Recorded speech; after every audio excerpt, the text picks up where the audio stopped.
la gentuza se vista de morena, gentucita traidora aquí al Senado. Para eso sí fue muy buena, porque de otro modo no hubiera llegado la señora. Yo nunca le saco al debate. Aunque hagan señas obscenas, yo nunca le saco al debate. Quienes le sacan son los que tiran la piedra y esconden la mano. Yo estoy aquí para debatir y para decirles que es mentira lo que dicen. Porque yo soy médica y desde que yo estudiaba medicina, hice mi residencia y todos los años de ejercicio profesional, he visto cómo las citas en el IMSS, en el ISSSTE, en la Secretaría de Salud, en todos lados, tardaban hasta 2 años. Bienvenidos una vez más a su podcast de la senadora Antares Vázquez Alatorre. Senadora, ¿cómo está? Muy bien, Beto. Saludos a todas y a todos los que nos escuchan. Senadora, tengo mucho miedo. Ah, caray. ¿Cómo está eso de que la militarización del país? Ay, Beto, mira, es otra de las mentiras de la derecha. A ver, mira, aclarémoslo. ¿Qué es la militarización? O sea, militarizar el país significa o ha significado en el pasado en diferentes países la dictadura militar, es decir, que el ejército da un golpe de estado y se adueña, así como le hizo la derecha precisamente en países de Sudamérica, como por Chile, ejemplo, como Allende. Chile, exactamente. O sea, bueno, Pinochet y todos esos que fueron muchos gobiernos de los que les decían los gorilas, ¿no? En los años 70 sobre todo. Y se militarizaba, ¿qué era? Se suspendían las garantías individuales, dicen por allí, se dice así, porque tú no puedes andar libremente por la calle, hacen un toque de queda, te registran tu casa, se meten a tu casa cuando quieran, como quieran, se llevan tus bienes, lo que sea, pues. Okay. Eso ha sido, viendo a los ejércitos desde una perspectiva muy perversa, porque es como si los ejércitos, en esos casos es cuando el ejército no obedece a nadie más que a ellos mismos, y es como un complot desde el interior del ejército, que eso en cualquier país podría suceder, pero bueno, no quiere decir que eso sea la militarización, lo que está planteando el presidente López Obrador ahora, no, para nada. Claro, porque ellos plantean que el ejército va a entrar a las calles, van a suprimir los derechos de las personas, se van a aprovechar de las personas, pintan unos entornos súper crudos y feos. Mira, ellos hablan de que el ejército mexicano ha violado derechos humanos en el pasado y empiezan a citarte cosas de las que fue víctima la izquierda, a cargo de la derecha. Por ejemplo, del 68, el evento de Tlatelolco, fue un presidente de la derecha, Díaz Ordaz, sumamente autoritario, el que echó el ejército contra los jóvenes. Estudiantes. Terrible. Otro caso terrible, el de Ayotzinapa. Y tantos otros como Tlatlaya, como Aguas Blancas, como esos eventos que han lastimado profundamente a nuestro país. Pero se les olvida a estas gentes de la derecha una condición muy importante. El ejército mexicano, primero, es un ejército revolucionario, surgió después de la revolución y surgió contra regímenes dictatoriales como el que era de Porfirio Díaz y como el de Victoriano Huerta y otros, y surgió para defender al pueblo. Entonces la historia es importante, pero no solo eso. La Constitución de nuestro país señala que el comandante supremo de las Fuerzas Armadas es el presidente de la República, que es un civil, es importante decir, es un civil. ¿Quién dio la orden? O sea, ¿fue el ejército solo a matar estudiantes a Tlatelolco? No, fue por orden de su comandante supremo de las Fuerzas Armadas. ¿Quién fue a Tlatlaya y quién fue a Aguas Blancas a matar a la población civil? ¿Fue el ejército porque quiso? No, siempre fue por instrucción superior. ¿Quién hizo lo que hicieron con los jóvenes de Ayotzinapa? ¿Fue el ejército? No. Fue por orden superior, que estamos ahora deslindando las terribles responsabilidades, ¿no? Entonces es mentira. Segundo, hay otro tema que dicen, es que el ejército ahora es el que tiene más poder y le dan muchísimo presupuesto. A ver, están indignadísimos, súper indignados, porque el ejército, los ingenieros militares construyeron el aeropuerto de Santa Lucía. Están súper indignados porque el ejército está ayudando a construir el Tren Maya. Pero déjame decirte, Beto, el ejército es un cuerpo súper disciplinado, que está subordinado al presidente de la República, que aquí no hay ningún viso de un golpe de Estado, ni mucho menos, ni que el ejército se ande brincando las trancas, y que además ha sido un ejército solidario, porque el ejército en tiempos de supuesta paz, porque pues cuál paz, ¿verdad?, en México, pero no tenemos guerra contra ningún país extranjero. ¿A qué se dedican esas fuerzas que son enormes? Es una gran cantidad, un despliegue de personal enorme y de recursos. Se dedican, por ejemplo, te voy a decir, ¿qué fue lo que pasó con la pandemia? El ejército terminó 17 hospitales en unas semanas, de esos que estaban como escenografía en obra negra que habían dejado los gobiernos anteriores. Así en tiempo récord se metieron a terminar el ejército 17 hospitales que nos ayudaron 17 mucho durante la pandemia. El ejército, cuando tú fuiste a vacunarte, Beto, y cuando cada quien fuimos a vacunarnos, vimos al ejército en los centros de vacunación aplicando y distribuyendo vacunas. ¿A quién ves con terremotos, huracanes? El ejército está en su plan DN3, su plan Marina, metidos para ayudar hasta las personas que están más abandonadas, siempre el ejército en esas cosas. Hoy el ejército resguarda el trayecto de las medicinas que van a distribuirse a todo el país para que el cártel de las medicinas, que es de la derecha, no se las robe en el camino. Va el ejército escoltando eso. Entonces, ¿eso les parece mal a la derecha? Cuando yo veo, por ejemplo, a nuestro estado, Guanajuato, el estado más violento del país, con policías municipales, en muchos municipios, Beto, las policías municipales son puestas por los malandros. Le imponen al presidente municipal, al secretario de Seguridad Pública del municipio, y ponen a los que ellos quieren. Y todo el mundo sabe eso. La gente no confía en las policías estatales de este país. Creamos así la Guardia Nacional. Una guardia, la Guardia Nacional, que empezó a integrarse con elementos de la Policía Militar y de la Policía Naval. Y que ha ido reclutando más y más y más personas. Hasta en este momento hay alrededor de 120,000 elementos en el país de la Guardia Nacional y se siguen reclutando. La meta es de 150,000. Vamos en tiempo y en forma, porque ellos dicen que no es cierto, que no hemos llegado. Claro que sí, vamos en tiempo y forma en cuanto a la conformación de la Guardia Nacional. Pero como se iba a empezar a conformar la Guardia Nacional, nosotros hicimos un artículo transitorio a esa reforma constitucional para permitir que el ejército y la marina pudieran ayudar en tareas de seguridad pública, porque ellos lo tenían prohibido. Que así, estando prohibido, fue cuando Calderón empezó su guerra contra el narco y sacó al ejército a la calle a matar gente por orden de él, no porque el ejército fuera autónomo y autodeterminado. Allí no había ningún artículo transitorio. Allí no había ningún permiso de sacar al ejército a la calle, y él lo hizo. Y Peña Nieto lo siguió, y los tenían en un marco ilegal al ejército y a la marina en las calles. Lo que nosotros hicimos fue darles un marco legal y acotarles de cómo podrían actuar en materia de seguridad pública, porque ellos estaban destinados únicamente a asuntos de seguridad nacional, a qué es narcotráfico, resguardo de instalaciones estratégicas, el patrullaje del país en contra de fuerzas extranjeras, esas cosas, pero no tenían autorizado participar en tareas de seguridad pública, es decir, de cuidarnos a ti y a mí en la calle, o a todas y a todos, ¿no? Claro.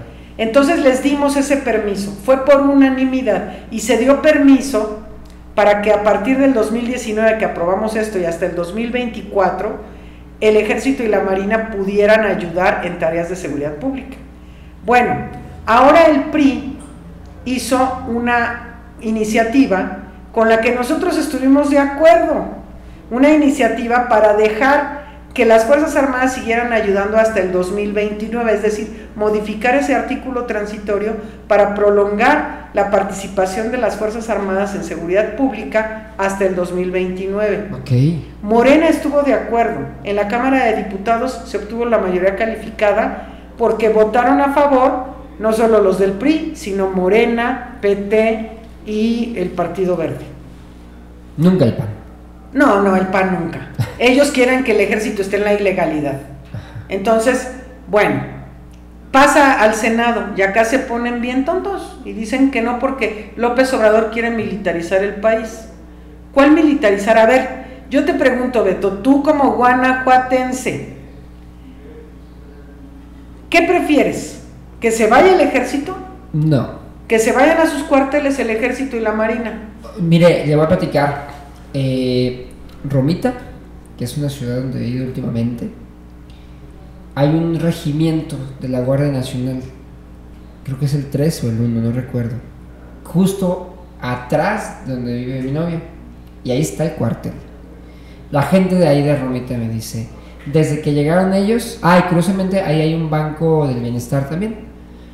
La gente me dice, desde que llegó la Guardia Nacional, desde el 18 para acá, Romita es un lugar tranquilo. De la nada se paró la violencia, o bajó, pero es por la Guardia Nacional. Sí, pero fíjate, la Guardia Nacional es un cuerpo civil, que ahora nosotros, porque también eso, hicimos una reforma, varias leyes, para que pase a ser administrativa y operativamente parte de la Sedena, como una rama de la Secretaría de la Defensa Nacional. ¿Y por qué, Beto? Porque ya tuvimos policías bien perversas, de esas que tienen indisciplina absoluta, como los federales, a que todo mundo les tenía miedo. Todos sabemos eso, sí. Entonces, ¿por qué? Esa era la policía de García Luna, a cargo de un civil como ese vato.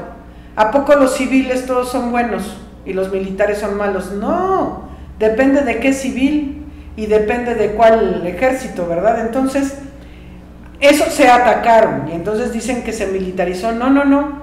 A ver, no es lo mismo una policía indisciplinada como fue la Policía Federal, que andaban todos coludidos con la maña, que todos andaban extorsionando en las carreteras y cosas así, a un cuerpo de seguridad que tiene disciplina militar. No son militares, pero son disciplina militar. Y tú sabes, hay mucha gente que tiene familiares que son soldados. Entonces, un soldado se levanta súper temprano, se baña, hay policías bien mugrosos, los soldados se bañan, se arreglan, tú los ves súper, perfectamente planchados, limpios, y además van y hacen ejercicio, y después obedecen porque obedecen. Esos no andan así que agarrando pa'l monte y que si decidieron irse a extorsionar por ahí, no.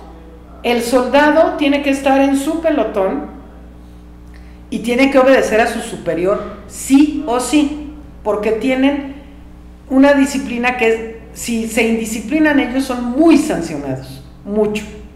Entonces lo que se quiere es que la Guardia Nacional tenga esa disciplina militar y que obedezcan a sus mandos. Por eso se hizo esto. Y efectivamente, pero además de la Guardia Nacional, Beto, la Guardia Nacional ya está, ellos tienen las funciones también de proximidad, o sea, como de policía, de si te asaltan ellos pueden atender y esas cosas, ¿no? Pero el ejército no tenía esa facultad. Entonces ahora les dimos permiso de eso. Aquí, el gobernador de Guanajuato y los presidentes municipales del estado de Guanajuato han solicitado que esté el ejército e incluso la marina en Guanajuato, que no tiene costa. La marina estuvo ayudando en varios municipios durante mucho tiempo, hasta que fueron sustituidos por el ejército. Y la gente de Guanajuato tiene confianza en el ejército y no tiene confianza en sus policías municipales y en la estatal. Entonces, el propio gobernador lo ha solicitado. Guanajuato tiene un gran despliegue por la situación de violencia del ejército aquí en las calles. Sí. Tú los has visto, sí. Los hemos visto todos, además de la Guardia Nacional. Nunca se había visto tanto. Entonces, bueno, ¿están por qué? Pues porque estamos en una situación muy crítica. Y es muy ridículo que los panistas voten en contra de que permanezca el ejército ayudando. O sea, ellos quieren, ahora dicen que se regresen a los cuarteles. Ándale pues, ¿y qué hacemos los ciudadanos? Nos quedamos solos y qué. O sea, ¿y qué hacemos? La gente, que le pregunten a la gente de Celaya si quieren que el ejército se vaya. Salamanca, Celaya, Irapuato. O a Irapuato. Ajá.